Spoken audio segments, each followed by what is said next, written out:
সমস্ত নবীদেরকে আল্লাহ পাক আগে ইলম দান করছেন।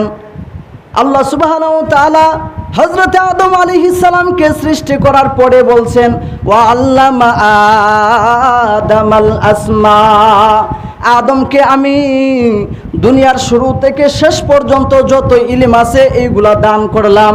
তাইলে আমরা দেখতে পেলাম যে আদম আলাইহিস সালাম যে সম্মানিত হয়েছেন তার প্রথম গুণ হইল তার মধ্যে ইলম আছে।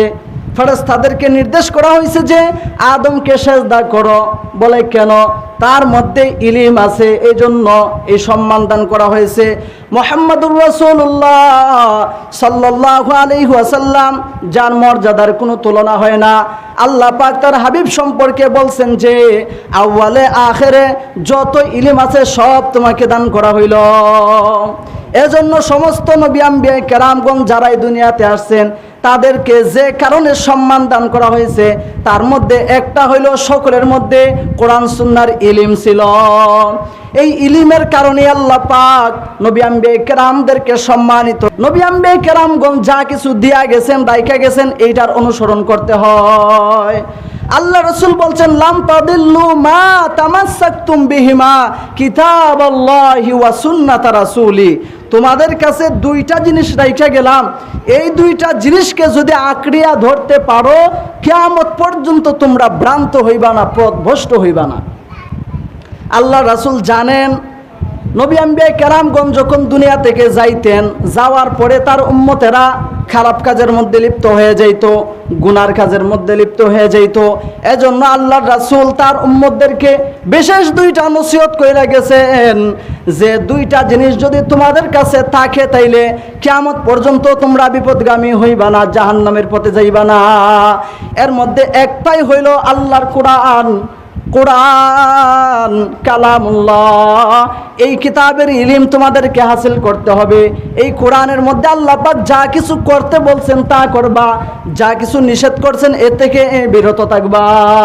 কোরআন ছাড়া মুক্তি পাওয়া যাবে না। 2 নম্বর হইল রাসূলের সুন্নাহ হাদিস। রাসূলুল্লাহ কিভাবে আল্লাহর হুকুম মানতে হবে তা দেখাইয়া গেছেন। এরপরে রাসূলুল্লাহ সাহাবায়ে কেরামকে শিক্ষা দিয়ে গেছেন, সাহাবায়ে কেরাম এটা মানছেন। তারপরে আল্লাহ রাসূল বলছেন যে মা আনা আলাইহি ওয়াসহাবি, বলে চাপার জোরে কেউ হক হয়ে যায় না। দুইটা ফর্মুলা তোমাদের কাছে রাখবা, দুইটা ফর্মা রাখবা, দুইটা নীতি আদর্শ তোমাদের কাছে রাখবা, এর আলোকে যাচাই বাছাই করবা যে দলটা হক না ভ্রান্ত। বলে মা আনা আলাইহি ওয়াসহাবি, আমি কিভাবে চলছি, আমার তরিকা কি, আর আমি আমার সাহাবীদেরকে কি শিক্ষা দিয়ে গেছি। এজন্য তরিকা ইসলামের মধ্যে একটা। আমাদের দেশে অনেক ফালতু লোক আছে, ভণ্ড লোক আছে, যাদের কোরআন সুন্নাহর কোনো জ্ঞান নাই, কোরআন সুন্নাহর ইলম নাই। এরা বলে তারা নাকি শরীয়তের উপর আমল করে না, তারা মারিফতের উপর আমল করে। মারিফতকে ইসলাম থেকে আলাদা করছে। কথা বুঝছেন?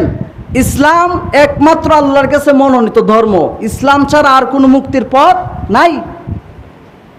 শরীয়ত হচ্ছে ইসলাম, কোরআন সুন্নাহ হচ্ছে ইসলাম, ইসলামের বাহিরে আর কোনো আদর্শ নাই। এরা বলতেছে যে শরীয়ত হচ্ছে মূল লাগর লাগি, শরীয়তের উপর আমরা আমল করি না, আমরা মারিফতের উপর আমল করি। শরীয়ত থেকে মারিফতকে আলাদা করছে। আর কি বলে? বলে শরীয়তের মধ্যে গান বাজনা হারাম, মারিফতের মধ্যে গান বাজনা হারাম না। মারিফতের মধ্যে এরা ঢোল তবলা বাজাইয়া গান করে, বেটান বেটিন রে একখানা জমাইয়া গান করে, নাচানাচি করে, জটওয়ালা চুল রাখে, লাল শালু পরে, মাঝের যে সেজদা দেয়, এটা নাকি মারিফতের দরজা। আর কি সুন্দর কইরা বলে যে মনের মতো নামাজ জীবনে একবার পড়লেই নাকি হয়। মনের মতো নামাজ জীবনে একবার পড়লেই নাকি হয়। নামাজ নাকি মনের সাথে সম্পর্ক। নাউজুবিল্লাহি মিন যালিক। আমাদের সমাজে অনেক মানুষেরা বলে যে নামাজ মনের সাথে সম্পর্ক, মন চাইলে পড়লাম নাইলে নাই, কোনো সমস্যা নাই। আর এরা যারা মারিফতি এরা বলে যে শরীয়তের মোল্লারা এগুলো হারাম কইবই, শরীয়তে এটা আছে ঠিক আছে, কিন্তু মারিফতে এগুলো নাই। মারিফতে জীবনে একবার নামাজ পড়লেই হইব। তাইলে চিন্তা করুন, এরা মুহাম্মদুর রাসূলুল্লাহর চাইতে বড় মারিফত ওয়ালা হয়ে গেছে। আল্লাহ রাসূল জিন্দেগিতে জীবনে একবারও এক ওয়াক্ত নামাজ ছাড়েন নাই। আর এরা বলে এরা মরের মতো নামাজ একবার পড়লেই হইব, বলে রসুলের মারিফাত তাদের মারিফাতের চাইতে কম ছিল। নাউজুবিল্লাহ, এদের চাইতে রসুলের মারিফাত কম ছিল। আল্লাহর রাসূল তিনি নবী, আউয়ালে আখেরে তার সমস্ত গুনাহ আল্লাহ পাক মাফ করে দিয়েছেন। এরপরও শরীয়তের যত বিধিবিধান আছেন এইগুলা ভালোভাবে আমল করেছেন। আল্লাহ রাসূল তো জীবনে একবারও নামাজ রোজা ছাড়লেন না। সাহাবাই কেরাম তো যাদের মাধ্যমে ইসলাম আসছে এরা তো জীবনে কোনোদিন নামাজ রোজা ছাড়লো না। তোমার মারিফতের মধ্যে নামাজ রোজা লাগে না। রাসূলুল্লাহ তো মহিলাদের সাথে পর্দা করছেন, মহিলা পুরুষ মিলাইয়া কোনো ইবাদত করেন নাই, মহিলা পুরুষ এক জায়গায় আইনা নাচানাচি করেন নাই, কোনো মাজারে যে সেজদা দান করেন নাই। তাহলে তোমার এই মারিফত এটা কি, কোনটা কোন মারিফত এটা? বলে এটা মারিফত না, এটা লোকে মাইরের ফত, মাইরের ফত। এই মাইরের ফতে যারা ঢুকছে আর যারা ভণ্ডামি করতেছে, নারী পুরুষ মিলে নাচানাচি করে, গান বাজনারে হালাল বলে, মদ জুয়ারে হালাল বলে, জট রাখারে হারাম বলে, হালাল বলে, এদেরকে মাইর ছাড়া এই রাস্তা থেকে আর ফিরানো সম্ভব না। এদের একটাই ফত হইল গিয়া মাইর, এটা মাইরের ফত ধরছে, এটা মারিফতের পথ না। মারিফত মানে হইলে চেনা জানা। কি চেনা জানা? আল্লাহকে চেনা জানা। তা আল্লাহরে শরীয়ত না মাইনা চেনা জানা সম্ভব? আল্লাহরে কোরআন হাদিসের ইলম ছাড়া চেনা সম্ভব? তাহলে এতটুকু বুঝে না ভণ্ডর দল। এজন্য ভাই কোরআন হাদিসের ইলম ছাড়া কোনো দল হক হয় না। আল্লাহ রাসূল বলছেন যে বাল্লিগু আন্নি ওয়ালাউ আয়া, আমার কাছে যা কিছু শুনছো মানুষের কাছে এইটা পৌঁছাইতে থাকো। কারণ ইলম ছাড়া আল্লাহকে চেনা সম্ভব না, ইলম ছাড়া জান্নাতের পথ পাওয়া সম্ভব না, ইলম ছাড়া সিরাতে মুস্তাকিমের পথের অনুসরণ করা সম্ভব না। এজন্য ইলম শিখতে হবে। ইলম শেখার কোনো বয়স নাই। যে বুড়া হয়ে গেছে গা, দাড়ি সাদা হয়ে গেছে, বাচ্চা কাচ্চা হয়ে গেছে, বিয়া শাদী কইরা বলছি বড় হয়ে গেছি, এখন শরম করে, মাসালা মাসাইল জিজ্ঞাসা করতে শরম করে। ও ভাই, এটা শরমের বিষয় না। আল্লাহ রাসূল বলছেন মান সালাকা তরিকান ইয়ালতামিসু ফীহি ইলমা সাখারাল্লাহু লাহু বিহি তরিকান ইলাল জান্নাহ। বলে কোরআন হাদিসের ইলম অর্জনের জন্য, শরীয়তের ইলম হাসিল করার জন্য যারা নাকি ইলমের রাস্তায় অন্বেষণ করলো, ইলমের রাস্তায় পদার্পণ করলো, ইলম তালাশের জন্য বাইরে হইল, ঘর থেকে বের হইয়া মসজিদে গেছে, ঘর থেকে বের হইয়া হুজুরের কাছে গেছে, ইমাম সাহেবের কাছে গেছে, মাদ্রাসায় গেছে, মুফতি মুহাদ্দিস কারো কারে গেছে, অথবা ঘর থেকে বের হইয়া এক চিল্লার জন্য, এক সালের জন্য তাবলিগে বের হয়ে গেল, শরীয়তের ইলম শিখলো। বলো আল্লাহর রাসূল বলেন তার জন্য আল্লাহ পাক জান্নাতের রাস্তা সহজ করে দিবেন। আল্লাহ রাসূল আরেক হাদিসে বলেন মান খারাজা ফি তালাবিল ইলমি ফাহুয়া ফি সাবিলিল্লাহি হাত্তা ইয়ারজিআ। যে ব্যক্তি কোরআন সুন্নাহর ইলম হাসিল করার জন্য, শরীয়তের মাসলা মাসাইল জানার জন্য কোনো রাস্তায় বের হইল, মসজিদ মাদ্রাসায় গেল, অথবা যে জায়গায় গেলে কোরআন হাদিসের ইলম হাসিল হয় এই রকম জায়গায় গেল, বলে ঘুরে ফেরার আগ পর্যন্ত সে যেন আল্লাহর রাস্তায় অবস্থান করলো। সুবহানাল্লাহ ওয়া বিহামদি। এজন্য শরীয়তের ইলম ছাড়া মুক্তির কোনো পথ নাই। শরীয়তের ইলম জানতে হবে, শিখতে হবে, শিখার পর ওইটা আমল করতে হবে, মানুষের কাছে পৌঁছাইতে হবে। আল্লাহ রাসূল সাল্লাল্লাহু আলাইহি ওয়াসাল্লাম আরেক হাদিসের মধ্যে ইরশাদ করেন মাই ইউরিদিল্লাহু বিহি খায়রান ইউফাক্কিহু ফিদ্দীন। আল্লাহ সুবহানাহু ওয়া তাআলা যার কল্যাণ চান, যার মঙ্গল চান, তাকে আল্লাহ পাক শরীয়তের ইলম দান করে নিলেন। ও ভাই, বুঝার বিষয় হইল আল্লাহ পাক এইটা বলেন নাই যে আমি আমার যে বান্দার কল্যাণ চাই, আমি আমার যে বান্দার সফলতা চাই তাকে অনেক টাকা পয়সা দান করি, তাকে অনেক স্বর্ণ রূপা দান করি, বাড়ি গাড়ি দান করি, অনেক সম্পদের মালিক বানায় দিই। এইটা আল্লাহ পাক বলেন নাই। আল্লাহ পাক বলছেন যার কল্যাণ চাই, আমার যে বান্দা বান্দির জন্য আমি ভালো কিছু চাই, তখন তারে শরীয়তের ইলম দান করি। ইলম হইল আসমানের নিচে জমিনের উপরে সবচাইতে মূল্যবান দামি জিনিস। আল্লাহ রাসূল বলছেন খায়রুকুম মান তাআল্লামাল কুরআনা ওয়া আল্লামা। তোমাদের মধ্যে সর্বোত্তম হইল ওই শ্রেণীর মানুষেরা যারা ইলম শিক্ষা করে আর মানুষের কাছে ইলম শিক্ষা দেয়। এদের চাইতে উৎকৃষ্ট মর্যাদাপূর্ণ মানুষ সমাজের মধ্যে আর হইতেই পারে না।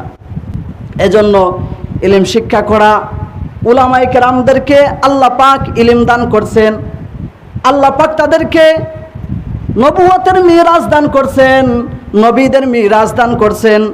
আল্লাহ রাসূল আরেক হাদিসের মধ্যে ইরশাদ করেন, ইন্নাল উলামা ওয়ারাসাতুল আম্বিয়া, নিশ্চয় উলামায়ে কেরাম হইল জমিনের মধ্যে নবীদের ওয়ারিস। ওয়া ইন্নাল আম্বিয়া লাম ইউওয়ারিসু দিনারাও ওয়ালা দিরহামা ওয়া ইন্নামা ওয়ারাসুল ইলম ফামান আখাযাহু আখাযা বিহায্যিন ওয়াফির। আল্লাহ রাসূল বলেন, নিশ্চয় উলামায়ে কেরাম হইল আমার ওয়ারিস। বলে বাপ মারা গেলে যা কিছু রাইখা যায় সন্তান এটার ওয়ারিস হয়ে যায়। নবী আম্বিয়া কেরামগণ কোনোদিন কোনো নবী আম্বিয়া কেরাম মরণের সময় টাকা পয়সার পাহাড় রেখে যান নাই, ধন সম্পদের পাহাড় রেখে যান নাই। সমস্ত আম্বিয়া কেরামগণ দুনিয়া থেকে বিদায় হওয়ার সময় ইলিম রাইখা গেছেন। আল্লাহ পাক যা কিছু দান করছেন শরীয়তের ইলিম রাইখা গেছেন।